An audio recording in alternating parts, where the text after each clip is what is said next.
Absolute and conditional convergence. If we have an infinite series here, we could consider the series that would be all positive terms, because this one might have all positive terms, it might have negative terms, it might have some positive and some negative terms. If we consider the series where we take the absolute value of each term, then we have what is called absolute convergence if that series converges. So by definition, a series is called absolutely convergent if the series of absolute values is convergent. So if we looked at this series, we would have alternating terms, positive and negative. It is absolutely convergent because if we take the absolute value, then essentially we would get rid of these alternating terms, and it would be 1 over n squared, which we know is a convergent p series. So we would say that this series is absolutely convergent because when we take the absolute value of each term, we get a convergent series. The alternating harmonic series we have shown earlier is convergent. However, if we take the absolute value of those terms, we get the harmonic series, and we know that that series is not convergent. That series diverges. So this series is not absolutely convergent, and in fact it is what we call conditionally convergent.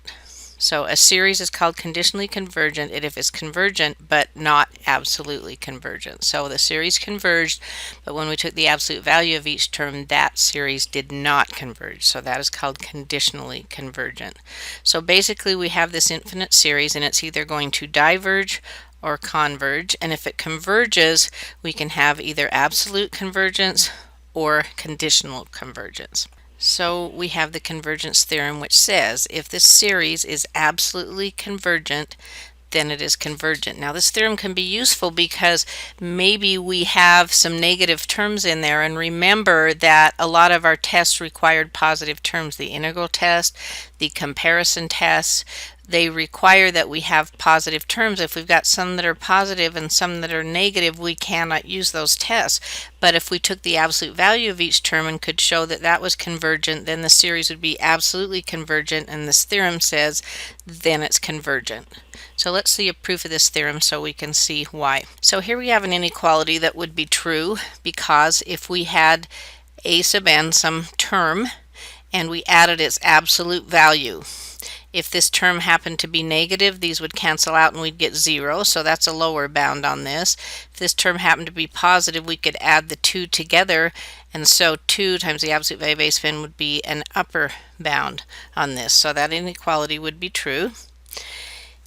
If this series is absolutely convergent, it would mean that the absolute value of the terms is convergent. So this 2 times that would also be convergent if we looked at that series, because we would have this series equaling a finite value and then we're just multiplying it by 2. So this would also be convergent. So by the comparison test, we have here that these terms are always less than or equal to a known convergent series, so therefore this series that has these terms would also be convergent. Now our series with a sub n as terms could equal the one that we just showed was convergent minus the absolute value of these, because then these would cancel and we would have this left.